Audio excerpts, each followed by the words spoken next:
Hello, I'm Paul Nelson. I was childhood best friends with Paul. Bonnie asked me to share just Paul's life from my perspective and just give a kind of a tribute to the life that he shared so that we can all celebrate it. My intention is for this to be jovial and for it not to be just us mourning for our loss, but also celebrating his life and remembering the good times. So with that, I'll jump in. If you feel led to laugh, please feel free. I know that we're in a time of despair, but at the same time, we can celebrate that. And being as difficult as it is to public speak, that'll help. Paul and I met the first day of school. It was our first day of middle school. This is a great and dreadful day for kids. It's when they take their first official step into adolescence. They no longer have a home room, and instead they have a different teacher for every class, with different classmates in every class. They have their own locker with a combination lock, which is very intimidating. These factors alone make it a significant transition in a kid's life, but what's more is that multiple elementary schools converge into one middle school. This means that there are new faces all over. Kids usually start their first day of school not knowing whether there'll be any familiar faces in their classes at all. It's an extremely stressful day for children. This was the setting when Paul and I met. In one of my morning classes that day, I had made a new friend in Joshua Cortinas. I saw Joshua's here. Josh and I were just as uneasy as every other sixth grader about the day, and we hit it off well. When lunchtime came, I saw Josh sitting at a lunch table, and I stopped by to say hi to my new friend in middle school. Josh saw me and said with the utmost childish amusement, "Hi, Paul, meet Paul," as he pointed to his friend sitting next to him. Paul and I found it fascinating that we shared the same name, and we had an instant respect for each other, knowing that we shared one of the greatest names on earth. Later that afternoon, I made it to class, and I was seated and there was an open desk in front of me. Right before class started, Paul came into the classroom. He saw a familiar face in me. He had just met me at lunch, saw an empty desk, and he proclaimed, "I think I'll sit next to my good friend Paul." And again, we were just as amused as he sat in the desk in front of me. That was the beginning of a friendship that would in large part sculpt me into the man that I am today. From the get-go, the strongest bond that I shared with Paul was sheer goofiness. Good Lord, that dude was funny. Oh my gosh, the faces that he would make, the sounds he would make. Oh, when we had class together, we would sit next to each other on the first day, but teachers inevitably separated us. We'd be lucky to make it a week. That did nothing to hinder us. Without transmitting a single sound to me, Paul could just make a face from across the room and absolutely crack me up. All I needed to do was see each other to cause a class disruption. Teachers did not know what to do with us. During our middle school years and into high school, Paul and I stormed adolescence together. We got our first zits together, our first girlfriends together, and I see Melissa here. She knows very well those stories. We started cussing together. We spent the night at each other's houses every single night when we were off school until not only our families were sick of this unofficial family member eating them out of house and home, but even Paul and I got sick of each other, only for a couple of days break, and then we would spend the night at each other's houses again. We got in a lot of trouble together, pushing the limits in almost every area of life, driving our poor parents insane. I don't know if our parents know this, but Paul and I used to sneak out at night when we were sleeping, and we would walk to our friend's house in the middle of the night, knock on their bedroom windows, wake them up, and get them to come out and walk around the colony with us. My mother's here, and so are Paul's parents, obviously, and so I don't know if you guys knew this, but you did, because predictably, we got caught twice. Thanks, Gina. The first time, we took Matt Blansett down with us, and I see Matt's here too, so he knows exactly what I'm talking about. Does a cop siren behind us, running behind a middle school, have any ring a bell? We got busted for being out past curfew in the middle of the night. The second time, we tried to take my parents' car out joyriding when we were only 14. So here's the thing. Steve and Bonnie had taken Paul out for driving lessons around a parking lot. And so in Paul and my mind, he was an expert driver. So we were merely borrowing my parents' car for fun. Everything would be fine. Well, everything went great until the police saw two teenagers pushing a car down an alley to get it away from my parents' house so that they wouldn't hear us start up the car. That was the second time Paul and I got grounded from each other for a summer. Oh, we got busted.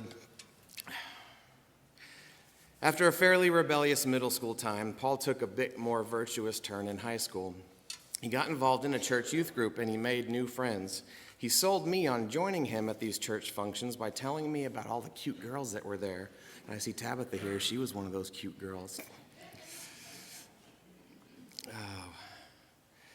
What more motivation did I need? I was there. I happily joined him, and I made friends who are still dear to me to this day. Most importantly, I began to learn about God in a deeper way than I had before. I learned that Jesus Christ, this Jesus Christ figure, is more than just a symbol on a crucifix and just a faraway legend. I learned that the creator of the world actually wants to have a personal relationship with me through Jesus Christ.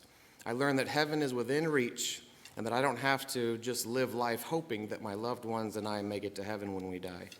Because Paul invited me to church to hang out with cute girls, I learned that there is only one way for me to ever be worthy of heaven, and that is through trusting in Jesus Christ. When Paul and I were 15 years old, I made a decision of faith, and I asked Jesus Christ to save me from my flaws and accept me into his kingdom.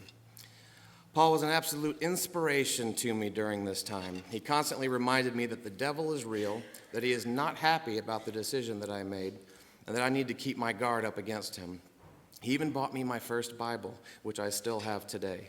Considering we didn't have jobs yet, I suppose Steve and Bonnie bought me my first Bible, which thank you very much, guys. That summer, we went to church camp.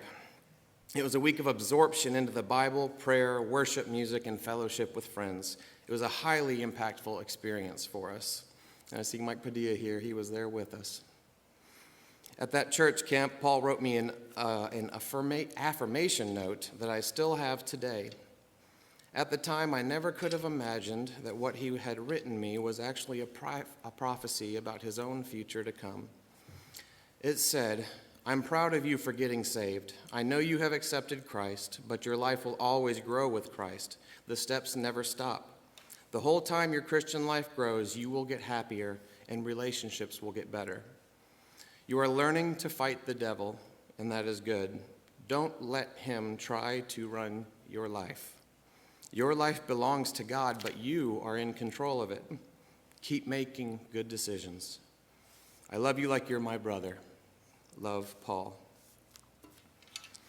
This note was written 25 years ago by Paul's own hand.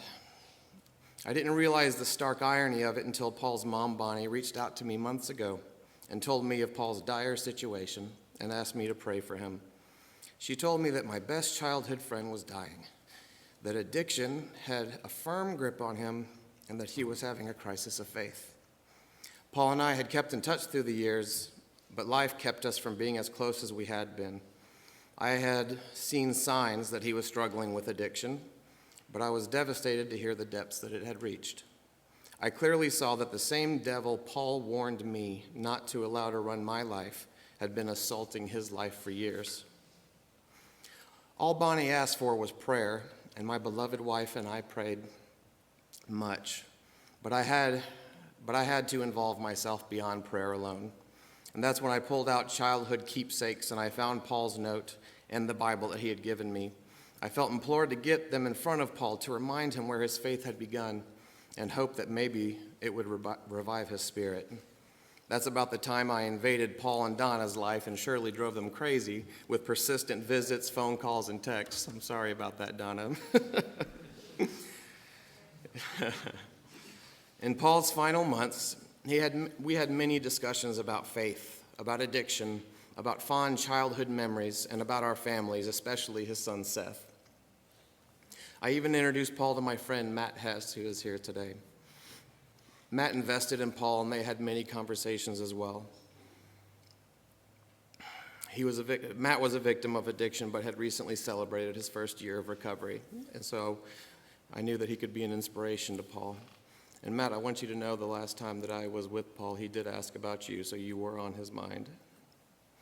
Paul kept saying that he hadn't given up, but at the same time, he obviously felt helpless to escape his situation. He constantly said things like, "It's too late, I can't reverse it, the situation is what it is." He told me that he would often try to warn Seth of the fate that had befallen himself and not to let it happen to him. He felt guilt and shame. He wanted to escape his addiction, but he could not overcome the power that gripped him. Research shows that almost everyone in this room has either struggled with addiction yourselves or you know somebody close to you who has struggled with addiction. Personally, my family has experienced the deep depths of addiction. When Paul and I spoke of others' addictions, he told me to tell them to use his life as an example to inspire them and to flee from it. That's why I'm comfortable sharing with you all of Paul's candid struggles. He wanted to use it to help others. His message was, "You do not want this. Do not end up like me. The intoxication is never enough. It only leaves you wanting more and more and more. You don't realize that it's taking your body and your mind from you until it's too late. Now I'm dying, and it's too late to reverse it."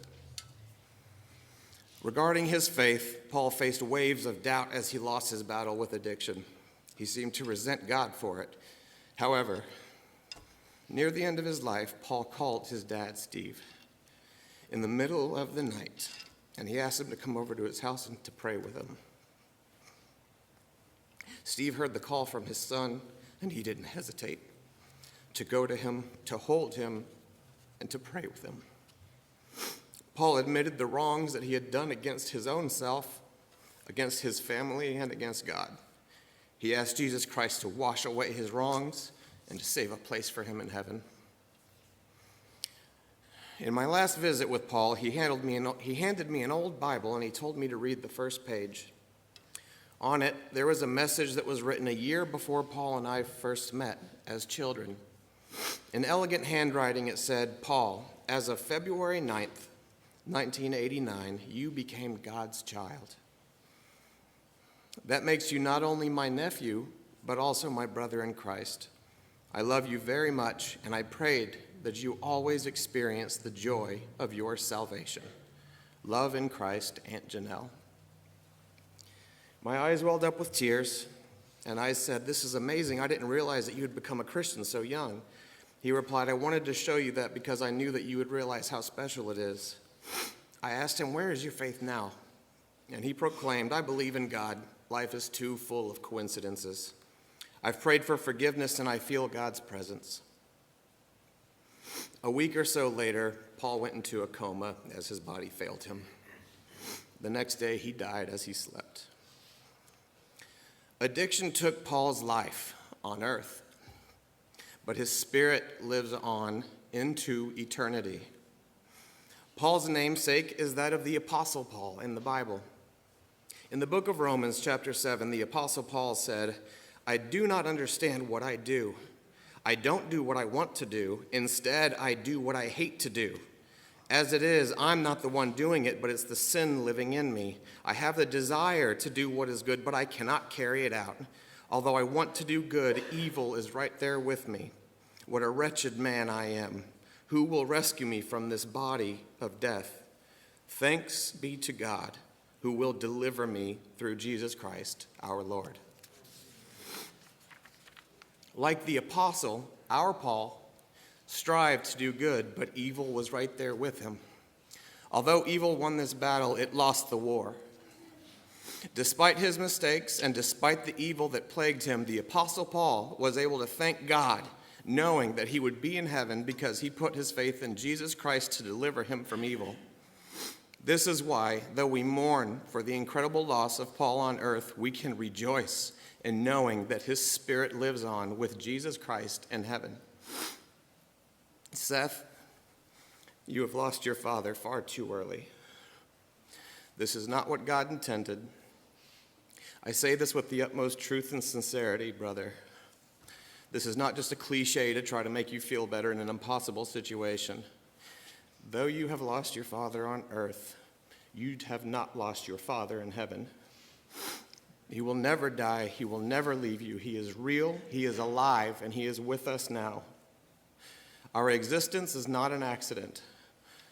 Our functioning bodies, our eyes that see, the air we breathe, the life-giving sun, the water, our ability to reason, our ability to know right from wrong, our ability to love. Similar to what your dad said, these are not coincidences. They are evidence of our Creator. Every single one of us in this room will die, and every single one of us will face our Creator on that day. You are entering a time in your life where you will start solidifying your worldviews, and many of them you'll hold the rest of your life. People will challenge and dissuade your faith, especially as you enter college with the many professors that think they're far too smart for religion. I want you to remember this. This is important. God is close enough to be found by those who seek him, but he is far enough away to be lost by those who reject him. He has given you freedom to make that choice. If you let yourself be pulled away from church, pulled away from the fellowship of believers, from reading the Bible and other books supporting the faith, you could find yourself lost and alone and feeling like religion is a superstition. But if you stay intentional about being involved in church, about surrounding yourself with believing Christian people, reading the Bible and other books of faith, you will experience exactly what your dad wrote to me. Your life will always grow with Christ. The steps never stop. The whole time your Christian life grows, you will get happier, and relationships will get better. Know this: God will not give you answers to the unanswerable questions that you have today, but what he will give you is something far more valuable than answers. He will give you healing. Jesus Christ is our only hope that any of us have. All the days of your life, seek him. Rely on him and let him heal you. Your dad is looking down on you now, Seth, and he will look down on you for the rest of your life. You have already made him so proud. Keep making him proud. You live the life that he wanted to live, but couldn't. Live a life of freedom worthy of the call that you have received. When it's all over, your dad will be waiting for you on the other side of that finish line with his arms to embrace you wide open. You will share tears as you grip each other in your eternal bodies, but don't fret. Jesus Christ will wipe away every tear from your eye. Look forward to that day, Seth. Live for that day. Paul, if you can hear me, I love you. I will miss you. I look forward to seeing you again. Goodbye.